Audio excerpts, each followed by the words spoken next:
Welcome back to the Sort of Truth podcast, the alcohol-fueled, chapter-by-chapter reread of the Sort of Truth series with a grave full of craft brew on the side. I'm sure that's got a smell. Anyways, I'm Nate. And I'm Jade, and on this episode we are reminiscing about chapter 25 of Blood of the Fold. And then trying to get the smell out of our cups. The taste probably would linger. Oh, so also. much. Oh, so bad. Oh, what would you call a beer like that? Oh, yeah, let's bust these open. Not one I'd drink, probably. Not one you drink. It would be called, hey, don't drink this. One of the one of the breweries that we go to, the Mitten, has that one beer that they serve out of the coffin tap. Oh, yeah. And they only use it like once a year, yeah, right? Halloween. So I would imagine it'd be something like that. Just big skull and crossbones, bright yellow. Please do not. Well, the beer would be black. Yeah, or some kind of funky green. I'm not sure. Ew. Yeah, it's gross. It's gross. Anyways, that's enough of the gross talk, I think. So we're gonna just push past that and get into the chapter. How do you feel about that? Yeah, I think that's the wise choice. I really do. Okay, good. It's a good chapter. I really enjoy this one, for reasons we will get into in a little bit. But I listened to this twice through now, and I think it's great. Yeah, it's a pretty good one. I mean, it's like it's like kind of the culmination of last chapter. Didn't really get to the point. They were just walking and talking about Jala, which that's not why they were out there. We literally said they were talking about nothing. This gets back to what's going on. Yeah, why she left the palace in a sneaky ass way like that. And as it turns out, it's pretty huge. Yeah. So, Verna and Warren enter the Gravedigger shop. The man inside greets them. I mean, he not in a happy way. He kind of has his back turned and it's a little creepy. He's like, "What size coffin do you need?" But they let him know that they're there to ask some questions. Like, dude, you're a gravedigger. Can we get some light in here? People have to come in here to ask you for spooky dark stuff that they probably don't want to be asking about. You shouldn't be welcoming people into your workplace by like, "What size box you need?" with your back turned. Yeah, I would imagine they're not very happy, and that's probably not the best. Right? I mean, he didn't say that he was mean or too blunt about it, but yeah, it's maybe not the best way to greet a potential customer. But this man's name is Milton Sproul, right? That's how you say it? Yeah, Sproul. Okay, he assures the two of them that they would never cheat the sisters when a tally comes up, so I don't know what questions you're going to ask me, but we're not cheats. We're not liars. His partner is the one who did the work, not him, but he trusts that this dude told him the truth. Right. I'm just going by what he said, and I believe him. The thing that struck me as weird is, like, when cops question somebody, if the first thing out of your mouth is, "I'm not lying," you're probably lying. We would never thieve you. Right? Yeah. Just bring up the guilt thing right off the bat. It just, I was like, dude, no. And we learned this too. Never give up more information than you absolutely have to. Yeah, but some people in that nervous energy type of way, when they're getting questioned, like, obviously they're there because they disagree with something. Oh, yeah. So he may just be like, "Man, I don't know why the fuck you're here, but you don't need to be." You might not have lied, but somebody did. Yeah, there's a problem. And we are going to find out. When Verna asks to see his partner, Ham Benstant, since he's the one who did the fucking work, Milton says that man packed all his shit, he went down country to go spend some time with his daughter somewhere, and the last thing that he said was to make sure to send the tally to the sisters, because it's only fair that they pay for the work that he did. But he insisted that Milton keep the money, so this is all above board. Oh yeah, it's all totally legit. But he's gone. There's no proof. Exactly. It does he sound did the thing a that I suspicious. can't verify, but I believe him. But then he left under mysterious circumstances with a veiled, like, "Oh no, the work's done. Go get the money." Like, you're doing favors for the guy, and he just disappeared. And there's no way to track him down because I have no idea where he went. Now, whoops. Right, and we do talk about this a little bit later in the chapter, but to me, right now, before the conversation goes any further, I would be like, "Whoa, I think my buddy just screwed me over." because he did some weird stuff and took off, and here you are. So I don't really know what's happening right now, but I want to help you because I look really bad right now. Well, apparently they're really good friends because he's more willing to defend this man than he is to, like, save his own skin. Because, yeah, I mean, I think that would be the natural defense mechanism at that point. Should be, right? Is to save yourself. The other guy's not even there. It's not going to affect him at all. But apparently they're really good friends. So he doesn't want people to think his friend is a fucking liar. So, I don't know. But at this point, Verna is not really believing everything that he's saying. Or at Why? least she's feeling, she's feeling like we are. So she tells Warren to go outside and wait for her. When he leaves, Verna pulls out a coin and tells him, Milton, that they are having a conversation and he is going to answer truthfully. Right, like Warren needs a coin. Like, hey, bud, we're in town. Why don't you go, you know what? Never mind. It's Milton that she gives the coin. I know it's Milton she gives the coin to. I was saying that Verna giving Warren a coin while they're in town, probably not great. What happens in town to wizards with the purple robes? Well, yeah, I'm just confused because she doesn't give Warren a coin. I know, that's... You had said Warren at first.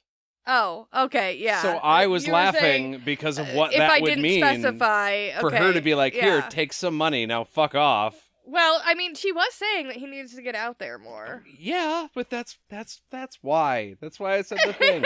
It just, I'm not a comedian. It right didn't over. work. No, I was just not. I apologize. It's my fault. I was like, I don't know what you're saying. I'm sorry.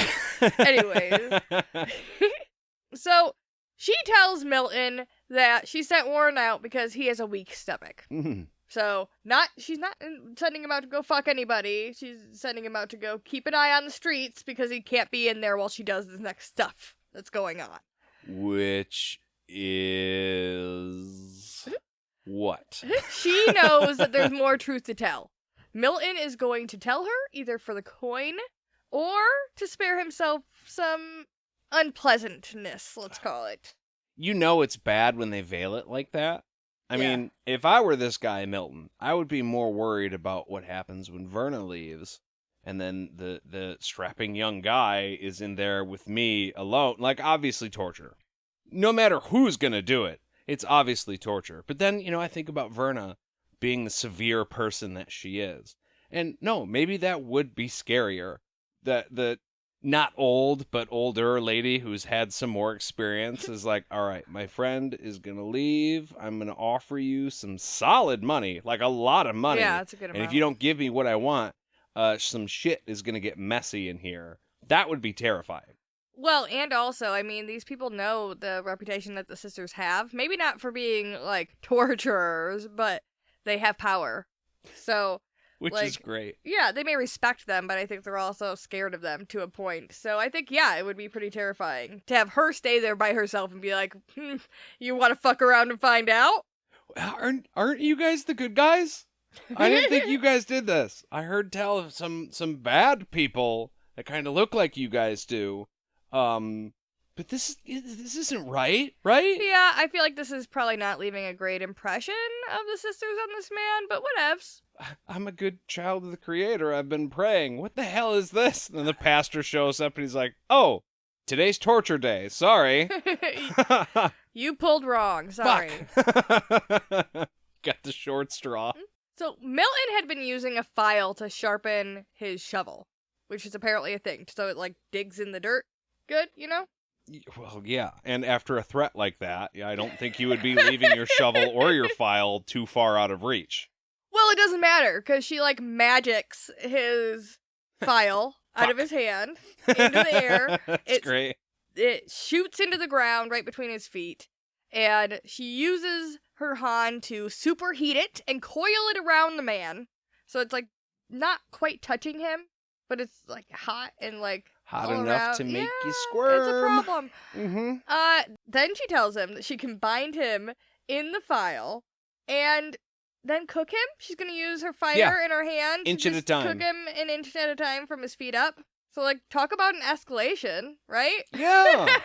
You went from a holy child, sister of the light of the Creator, to, oh, you want to get medieval? I got some real sick shit locked up in my brain. I've been in that palace for hundreds of years, just waiting to torture somebody. What do you guys do in there? And also, it's interesting that she's like, I'm going to cook you until you tell the truth, which we know, like, eventually... Won't work anyway. Yeah, you're going to just say whatever they want you to say. You'll say a million different things and think, that's not what you want? Okay, I'll try the next thing. And I just want to add, this guy stays very, very calm throughout this whole threatening thing. I mean, Verna's like, I'm going to burn you up and fuck you up with a file, while he's like, you know, shaving his shovel with said file. They're both in threatening sort of positions when this conversation starts. When it starts, very yeah. By the end, rapidly not anymore, changes, yeah. and it's like, I just couldn't get over that. Like, wait, you guys are supposed to be the good guys here. This is my first interaction with you, and you're gonna torture me. Yeah, I'd probably be yelling a little bit and be like, hey, why are you doing this to me? Oh, definitely. Open the front door and make sure anybody nearby can hear Yeah. that somebody was in there with you. Fuck yeah. My next door neighbors That's survival. might really hate if you burned me in my house.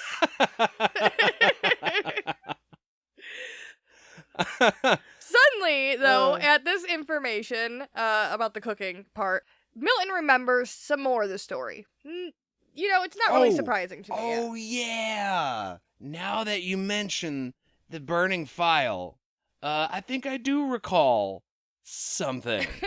Oh, shit! I forgot a whole bunch of stuff. I can tell you. I'll tell you right fucking now. And besides, if you do burn my house, then it brings the whole property value of the neighbors down. And we don't want to deal with that. So, yeah, I remember some stuff. Let's talk. And Verna immediately is like, cool, and like breaks the file. Like, she turns it to cold and it turns from red to black. It shatters all around him, which I thought, like, whoa. I figured she would just, like, hold it around him the whole time while they were talking, because, I mean, you would, right? To ensure his cooperation? Yeah, you don't want to go through all that again. Like, keep the leverage there, I feel like. I think maybe once he agreed, she kind of, you know, took the magic back, as it were. She made it cold and stopped. You're like, all right, I don't want to hurt you. I'm not going to keep hurting you. If you're going to, like, work with me, then fine. I have no reason to threaten you. I just needed to let you know that I seriously need an answer from you. I just had to show you that I could flip to 11 at any moment, so keep me happy. Anyways, so she does apologize and give him the piece of gold for breaking his file. And that is plenty to cover it. It's like more than he makes in a year. Yeah, a year. So it's fine. Okay, fine. Pay my yearly wage. What do you want to know? Yeah, it's funny, though, that he doesn't even mention, like, he's like, okay, I'm taking this. But there's also no, look, I am a good person. I want to work with you. I don't know what was up about that whole burning me alive threat. Yeah, whoa. I get what you were trying to imply, but holy shit. But, like, no money necessary, I'll tell you. At that point, he's going to tell her, money or not. I think she gives him the gold just so to keep his mouth shut. Well, and also because she broke the file, maybe, like some type of... It's a payback, yeah. Yeah, I have to pay you something, so I'm going to pay you the gold. Which, actually, I have to amend something. We know what she does a little bit later in this chapter to gain his silence. But I wonder how much they were supposed to be paid for the graves as compared to this one solid piece of gold. Because it sounds like the gold is way more than what they were going to get paid either way. There's definitely, and I mean, we'll get into it in a minute, but yeah, there's definitely some question about the money situation. Either way, the money makes sure that everything goes as Verna wants it to right now. Yes. Right. So she asks Milton to tell her everything he remembers. He says that right after Ham did the work for the palace, he came back and said he was leaving, like immediately. The night before he left, they got real hammered on the expensive shit. He pulled down the good bottle. And when Ham is drinking, he always spills his guts, especially to Milton. They're like best